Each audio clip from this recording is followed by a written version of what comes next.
नमस्कार दर्शक बंधु जय माँ गायत्री आपण मैंने माँ दयारु समस्ते भलरे रुहंतु। दर्शक बंधु आज मु आलोचना करने जाऊँगी तंत्र कौन मंत्र कौन जंत्र कौन बा गुणीगारेडी कौन। गुणीगारेडी जो कह जाऊँगी गाँ गहली रे ये जो गुणीगारेडीटा एटा केते दूर सत्य सत्य अच्छे एटा केते दूर सत्य कि केते दूर माने मिछ अपप्रचार होउची कि एटा अंधविश्वास कुविश्वास। गुणीगारेडी तंत्र मंत्र कौन सतरे अच्छी ना नहीं एगुड़ा कौन ठकामी ना भंडामी ना एगुड़ा सत अच्छी कि ना ସେଇଟା आज आलोचना करने को जाऊँगी। दर्शक बंधु आपण मानी यही जो टॉपिकटा यही जो विषयटा बहुत गुरुत्वपूर्ण भिडियोटी की शेष पर्यंत देखूँ काटी काटी कर देखूँ ना ये जो भिडियोटा मु आलोचना करने कहीं चाहूँगी ना यहाँ हूँ बहुत गुरुत्वपूर्ण आजिकल का दुनिया रे 21 शताब्दी आपण मान जीवन में ये जो टॉपिकटा जहाँ कम आसो। दर्शक बंधु जदि यही जो भिडियोटी आपण मानक भल लगे ताहले लाइक करेंगे सब्सक्राइब करेंगे आउ आम सांगरे आपण मैंने मिसिकी केमिति कौन माने अंधविश्वासटा ये जो टॉपिक रे अच्छी सेटा को आपण मैंने समस्ते मिसिकी हटाई दिंतु। आ जो मैंने मोर नूतन जो मैंने विद्या शिखुचने जो मैंने मंत्र जंत्र साधना शिखुचने जो मैंने तंत्र विषय जो मैंने आगे चाहूँ से प्रथम स्टेप हूँ यहाँ आपण मैंने भल भाव जानतु मु कौन कहवाई चाहूँगी। दर्शक बंधु गुणी कौन प्रथम जानतु गुणी कौन मु साधारण भाव में बुझाऊँगी जहाँ पाखे गुण थाए ताकू गुणी कहुए। जमीती आपण मैंने गाँ गहली रे समस्त शुणी गोटे गोटे ढग थाए गुण चिन्हे गुणिया सुना चिन्हे बणिया जहाँ पाखे गुण थाए ताकू गुणी बोली कहुए। देखी बड़ बड़ पंडित मान को गुणी ज्ञानी पंडित मंडली बोली कहुए। देखी कहते ना पालाकार मैंने आगे आमर गुणी ज्ञानी पंडित मंडली तेणु गुणी कौन जहाँ पाखे गुण थाए जहाँ पाखे भल गुण थाए सद्गुण थाए ताकू गुणी बोली कहुए गुणी ज्ञानी पंडित मंडली। आउ गुणी माने भावतुनि कि क्या किए नख नहीं गला से मशाण से खपुरी हाड़ मशाणी मड़ा मुर्दार तंत्र पूजा एगुड़ा माने गुणी नुह गुणी हूँ जहाँ पाखे ज्ञान थाए गुण थाए ताकू गुणी कहुए। गारेडी कौन ना गारेडी हूँ कौन ना जिते कालिय दलन कले भगवान श्रीकृष्ण कालंदी हृद को गले पद्म तोली आपण हरिवंश भागवत मिलଯିव कालिय दलन प्रसंग जिते तोलियाप गले कालिय से माइला चोट नारायण पादरे श्रीकृष्ण से ढली पड़े बलदेव से कौन कले ना बलदेव कूल ठिया होती से गरुड़ को सुमरणा कले गरुड़ से आसिले गरुड़ को सुमरणा कले कहले ब्रह्मा पाखे अथर्व वेद अच्छी ब्रह्मांकर 4टा वेद ब्रह्मा पाखे अथर्व वेद अच्छे अथर्व वेद नहीं कि आस गरुड़ जाकि ब्रह्मा पाखु अथर्व वेद नहीं आसिले से अथर्व वेदर जो मंत्र पढ़िकी बीज मंत्र पढ़िकी बलदेव कौन कले ना झाड़िले क्या ना प्रभु श्रीकृष्ण को जिते झाड़िले से माने मृत्यु संजीवनी मंत्र देले श्रीकृष्ण से उठी बसिले। तेणु बलदेव बा श्रीकृष्ण आशीर्वाद कले गरुड़ को कहले रे गरुड़ जा हो तू आज एत बड़ गोटा कर्म करके देखलु तू आज साहाଯ୍य कलु तू आणिलु कौन ना वेद पोथी अथर्व वेद पोथी के तू आणिलु। तेणु यही जो मंत्र गरुड़ तु नाम अनुसार गारड़ मंत्र बोली रोहु धीरे धीरे गारड़ मंत्र रु गरुड़ को ठेटा वरदान देले तु ना अनुसार मंत्र ना गारड़ मंत्र रोहु धीरे धीरे गारड़ मंत्र रु अपभ्रंश होगी गाँ गहली रे गारेडी बोली आसी। एटा हूँ गुणी गारेडी बुझे कि आ गुणी गारेडी बोले अंधविश्वास आपण मैंने जोटा भावुन से सब कथा कि नुह। सेकेंड कथा हूँ तंत्र तंत्रटा कौन ना मनन त्रायते इति मंत्र बुझिले कि सेमिति तनन त्रायते इति तंत्र शरीर को साधना करवा हूँ तंत्र। तंत्र हूँ गोटा नियम गोटा रूल गोटा रेगुलेशन तंत्र माने अपकार नुह तंत्र माने लोक मानकर खराब करवा नुह तंत्र गुणी गारेडी माने आपण माने भावतुनि कि मड़ा मुर्दार मशाणी खपुरी से नंगला होगी जीवा लोक मानक अपकार करवा आदौ नुहे ए कथा भूल कथा।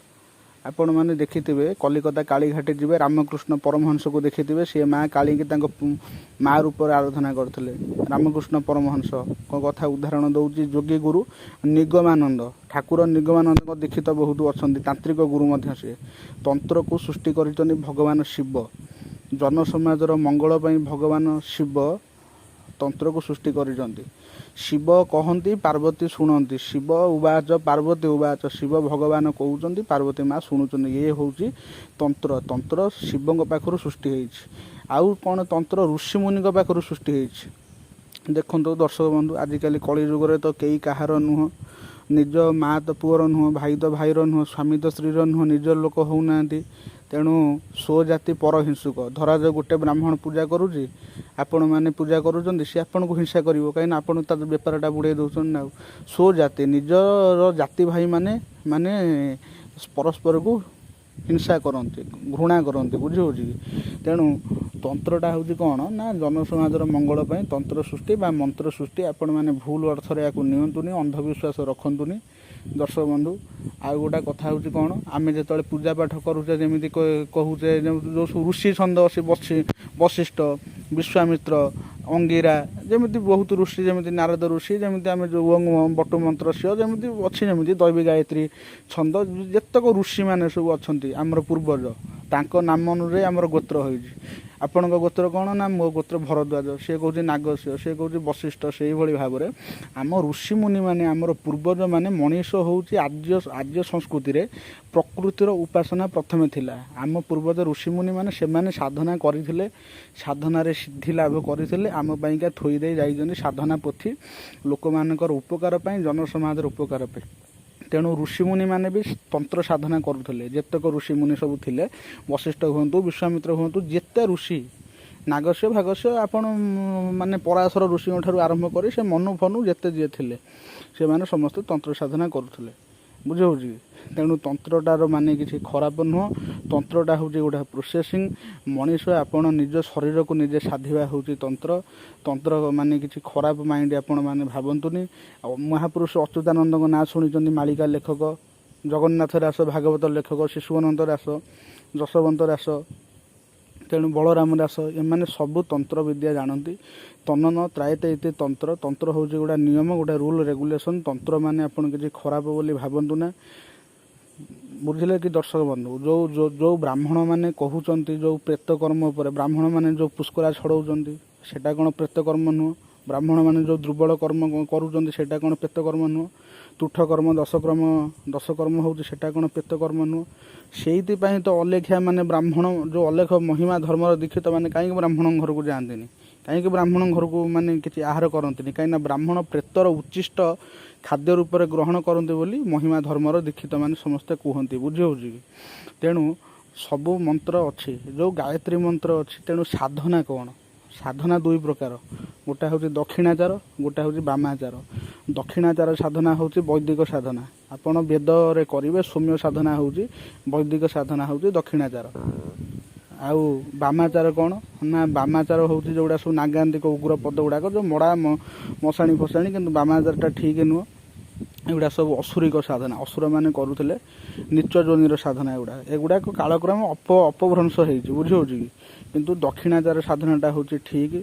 ମୁଁ ପ୍ରଥମ କଥା କହୁଛି, ଗୁଣୀ ଅଲଗା, ଗାରେଡ଼ି ଅଲଗା, ତାନ୍ତ୍ରିକ ଅଲଗା, କାପାଳିକ ଅଲଗା, ମାନ୍ତ୍ରିକ ଅଲଗା, ଯାନ୍ତ୍ରିକ ଅଲଗା। ଯେମିତି ବ୍ରାହ୍ମଣ, ପଣ୍ଡିତ, ନାୟକ, ଜ୍ୟୋତିଷ ସବୁ ଅଲଗା। ଯିଏ ଅଲେଖ ମହିମା ଦୀକ୍ଷିତ ସେ କହୁଛି ମହିମା ଧର୍ମ ବଡ଼, ଯିଏ ତାର ଅଭିରାମ ପରମହଂସ ଦୀକ୍ଷିତ କହୁଛି ଅଭିରାମ ପରମହଂସ ବଡ଼, ଯିଏ ତାର କାମାକ୍ଷା ଦେବୀ ଦୀକ୍ଷିତ କହୁଛି କାମାକ୍ଷା ବଡ଼, ଯିଏ ତାର ଜ୍ୟୋତିଷ ସିଏ କହୁଛି ଜ୍ୟୋତିଷ ଠିକ୍, ଜାତକ ଠିକ୍, ବାସ୍ତୁ ଠିକ୍, କିଏ ତାର କର୍ମକାଣ୍ଡ କରୁଛି କହୁଛି ମୋ କର୍ମକାଣ୍ଡ ଭଲ, ଆଉ ସବୁ ଖରାପ। ଯେମିତି ଆଖି ଡାକ୍ତର, କାନ ଡାକ୍ତର, ନାକ ଡାକ୍ତର ଅଛନ୍ତି। ତେଣୁ ଇଏ ସେମିତି, ଯିଏ ଯେଉଁ କ୍ରୋଶ ଉପରେ ଯିଏ ଯେଉଁ ପାଠ ପଢ଼ିଲା, ଯାହାକୁ ଯେଉଁ ବିଷୟ ଭଲ ଲାଗିଲା ସିଏ କହୁଛି ସେଇଟା ଭଲ, ଆଉ ସବୁ ଖରାପ, କିନ୍ତୁ ତାହା ନୁହଁ, ବୁଝିହେଉଛି କି। ତେଣୁ ଗାଁ ଗହଳିରେ ଗୁଣି ଗାରେଡ଼ି ଉପରେ ବହୁତ କିଛି ମାନେ ନିନ୍ଦା ଅଛି। ଆପଣମାନେ ଯଦି କାହାକୁ ଗୁଡ଼ା ଝାଡ଼ିଦେଲେ, ଫୁଙ୍କିଦେଲେ, ଯଦି କାଲି ସକାଳେ ଗୋଟେ କାର କେଉଁଠି କ'ଣ ହେଇଗଲା, ଲୋକ କହିବେ କି ଆପଣମାନେ ଏଇସବୁ ଜିନିଷ କରୁଛନ୍ତି ବୋଲି। କିନ୍ତୁ ନା ଦର୍ଶକ ବନ୍ଧୁ, କଥାଟା ସେଟା ନୁହଁ। ସେଇଭଳିଆ ଗୁଣୀ, ସେଇଭଳିଆ ତାନ୍ତ୍ରିକ ଆଜି ଭଳିଆ ସମାଜରେ ନାହାନ୍ତି, ବୁଝିହେଉଛି କି। ଆଜି ଭଳିଆ ସମାଜରେ ନାହାନ୍ତି, ସେମାନେ ଆଗରୁ ଥିଲେ। କିନ୍ତୁ ଘଟଣା ହେଉଛି କ'ଣ ନା, ଆପଣମାନେ ଦେଖନ୍ତୁ, ଆପଣମାନେ ମାନେ ମୁଁ ସତ କଥା କହୁଛି, ଆପଣମାନେ ବହିରୁ ବି, ମୁଁ କେଇଟା ବହି କହୁଛି, ମନ୍ତ୍ର ବିଜ୍ଞାନ, ଆଉ ଗୋଟା ହେଉଛି ରଘୁନାଥ ରାଉତଙ୍କର ଲେଖା ମନ୍ତ୍ର ଯନ୍ତ୍ର ତନ୍ତ୍ର ମାନେ ବିଜ୍ଞାନ, ବୁଝିହେଉଛି କି। ଏମିତି ବହୁତ ବହି ଅଛି, ଲକ୍ଷ୍ମଣ ମିଶ୍ରଙ୍କ ଆୟୁର୍ବେଦିକ ବହି। ତେଣୁ ଏଭଳି ବହି ସବୁ ପଢ଼ିବେ, ଆପଣମାନେ ଜାଣିପାରିବେ। ତନ୍ତ୍ରଟା ହେଉଛି ଲୋକମାନଙ୍କର ଉପକାର ପାଇଁ, ଜନସମାଜ ମଙ୍ଗଳ ପାଇଁ ପୂର୍ବଜ ଋଷିମୁନିମାନେ ତିଆରି କରିତେ ଯାଇଛନ୍ତି, ବୁଝିହେଉଛି।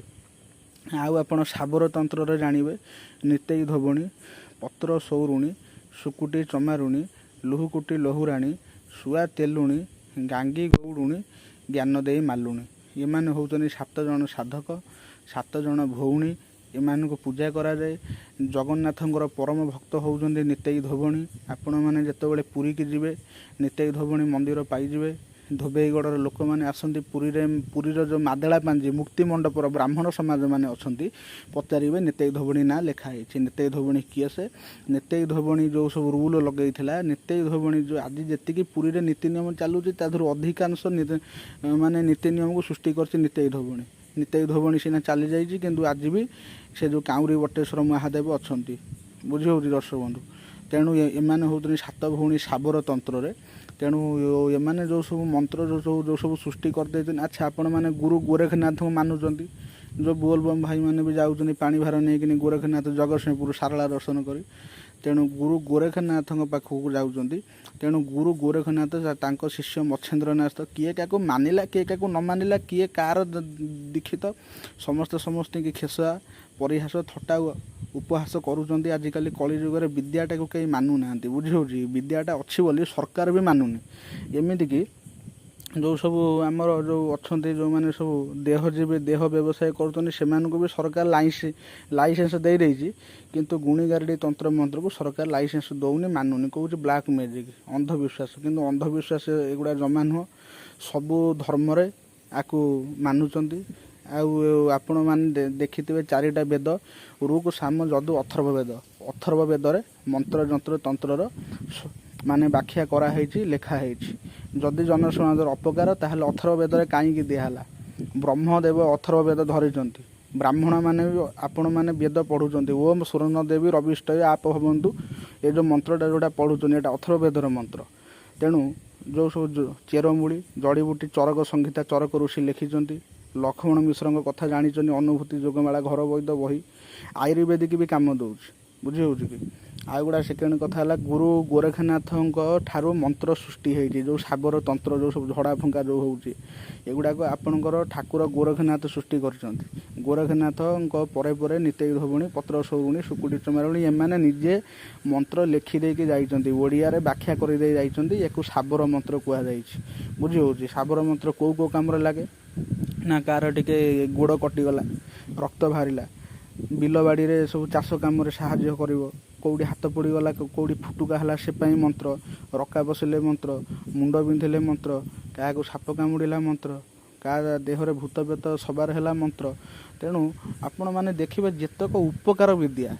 ଆପଣ ଯେଉଁ ଝଡ଼ା ଫୁଙ୍କା କଥା କହୁଛନ୍ତି, ଯିଏ ସେ ଝଡ଼ା ଫୁଙ୍କା କରୁଛି, ଆପଣ ତାକୁ ମାନେ ଘୃଣା କରୁଛନ୍ତି। ତାହେଲେ ସେ ବିଦ୍ୟା ଶିଖିବ କାହିଁକି? ଆଉ ସେ ଯେଉଁ ବିଦ୍ୟା ଜାଣିକି ଆପଣମାନଙ୍କର ମାନେ ଉପକାର କରିକି ଲାଭ କ'ଣ? ତେଣୁ କିଛି ଦରକାର ନାହିଁ।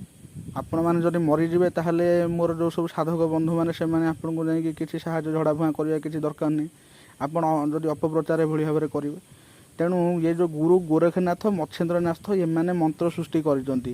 ଦେଖିଥିବେ ମନ୍ତ୍ରରେ ଆଜ୍ଞାକାରୀ କାହାର ଅଛି, ମାନେ କାହାର ରାଣ ଈଶ୍ୱର ପାର୍ବତୀଙ୍କ ରାଣ, କାହାର ରାଣ ମାନେ ରାମଚନ୍ଦ୍ରଙ୍କର ରାଣ, କାହାର ଆଜ୍ଞା ହନୁମାନଙ୍କର ଆଜ୍ଞା, କାହାର ରାଣ ସୀତା ଶ୍ରୀରାମଚନ୍ଦ୍ର ଠାକୁରଙ୍କର ଆଜ୍ଞା, ବରାଳ ବାଲୁକେଶ୍ୱରଙ୍କର ଆଜ୍ଞା, ସେ ମହାଦେବଙ୍କର ଆଜ୍ଞା, କାମାକ୍ଷା ଦେବୀଙ୍କର ଆଜ୍ଞା। ଏଗୁଡ଼ା ସବୁ ଠାକୁର ଠାକୁରାଣୀଙ୍କ ନାଁରେ ଝଡ଼ା ଯାଉଛି, ବୁଝିହେଉଛି କି। ମାନେ ଏଗୁଡ଼ା ସବୁ ଗାଉଁଲି ଭାଷାରେ ଏଗୁଡ଼ା ସବୁ ଠାକୁର ଠାକୁରାଣୀଙ୍କ ନାଁରେ ଝଡ଼ା ଯାଉଛି। ଆପଣ ଗୋଟେ ସାଧାରଣ ଗାୟତ୍ରୀ ମନ୍ତ୍ର, ଯେଉଁଟା ଗାୟତ୍ରୀ ମନ୍ତ୍ର ଓଂ ଭୁଃ ଭୁବସ୍ୱଃ, ଏଇ ଯେଉଁ ମନ୍ତ୍ରଟା, ଏଇ ମନ୍ତ୍ରଟାକୁ ବ୍ରାହ୍ମଣମାନେ ଆହୁତି ଦେଇ ଦେଉଛନ୍ତି। କିନ୍ତୁ ଏଇ ମନ୍ତ୍ରଟାକୁ କିଳି ଦିଆହେଇଛି। କିଳିନି ମନ୍ତ୍ରରେ କିଛି ଲାଭ ନାହିଁ। ଗାୟତ୍ରୀ ମନ୍ତ୍ରର ସାଧନା ଅଛି, ସବୁ ମନ୍ତ୍ରର ସାଧନା ଅଛି। ଯଦି ଆପଣ ଗାୟତ୍ରୀ ମନ୍ତ୍ରରେ ମୁଁ ଗ୍ୟାରେଣ୍ଟି ଦେଉଛି 64 ପ୍ରକାର ଜିନିଷ ଭଲ ହେବ। 64 ପ୍ରକାର ବେମାରୀ, ବୀର ବାହୁଟି, ଚଣ୍ଡ ପ୍ରଚଣ୍ଡ, ବାଣ ପେଷଣ ସବୁ ଗାୟତ୍ରୀ ମନ୍ତ୍ରରେ, ପଞ୍ଚମୁଖୀ ବ୍ରହ୍ମ ଗାୟତ୍ରୀ ମନ୍ତ୍ରରେ ଭଲ ହେବ, ଗ୍ୟାରେଣ୍ଟେଡ଼। ଆଉ ତୁଳସୀ ପତ୍ରରେ ବି 64 ପ୍ରକାର ବେମାର ଭଲ ହେବ। କିନ୍ତୁ ଜାଣିଥିବା ହେଉଛି କଥା।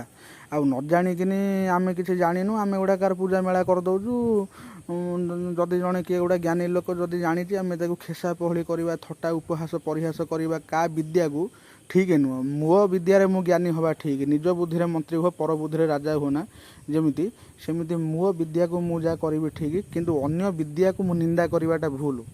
ମୁଁ ମୋ ବିଦ୍ୟାରେ ବଳବାନ, ସିଏ ତା ବିଦ୍ୟାରେ ବଳବାନ। ମୁଁ ପର ବିଦ୍ୟାକୁ ନିନ୍ଦା କରିବାର, କାହାକୁ ଖେସା ପହଳି ଥଟ୍ଟା ଉପହାସ ପରିହାସ କରିବାର ଅଧିକାର ମୋର ନାହିଁ। ଦର୍ଶକ ବନ୍ଧୁ, ଆପଣମାନେ ବୁଝିପାରୁଥିବେ ଏସବୁ ବିଷୟରେ। ତେଣୁ ଆଜି ଭିଡ଼ିଓଟା ବହୁତ ଲମ୍ବା ହୋଇଯାଉଛି, ଭିଡ଼ିଓଟା ଏଇଠି ଥାଉ। ଦର୍ଶକ ବନ୍ଧୁ, ଏଇ ଯେଉଁ ଗୁଣିଗାରେଡ଼ି ତନ୍ତ୍ରମନ୍ତ୍ର ବିଷୟରେ ଆପଣ ଯେତିକି ମୁଁ ଆପଣଙ୍କୁ ସେୟାର କଲି, ଯେତିକି କହିଲି, ଆପଣମାନେ ମାନେ ମାଇଣ୍ଡରେ ପୁରାନ୍ତୁ। ଆପରେ ମୁଁ ଆର ଗୋଟେ ଭାଗ ପାର୍ଟ ଭିଡ଼ିଓ ଆଣିବି, ବୁଝିହେଉଛି କି? ଦ୍ୱିତୀୟ ଭାଗ ଆଣିବି ବା ପାର୍ଟ 2 ଭିଡ଼ିଓ ଆଣିବି। ଆପଣମାନଙ୍କୁ ତା ଦେହରେ କିଛି ବିଷୟରେ କହିବି। ଆ ଦେହରେ କିଛି କହିଲି, ଆର ଯେଉଁ ସେକେଣ୍ଡ ପାର୍ଟଟା ତା ଦେହରେ ଆଲୋଚନା କରାଯିବ। ଦର୍ଶକ ବନ୍ଧୁ, ରହିଲି। ଜୟ ଜଗନ୍ନାଥ, ନମସ୍କାର। ମୁଁ ଯାହାଟା କହୁଛି ମୁଣ୍ଡରେ ପୁରେଇ ଭାବନ୍ତୁ।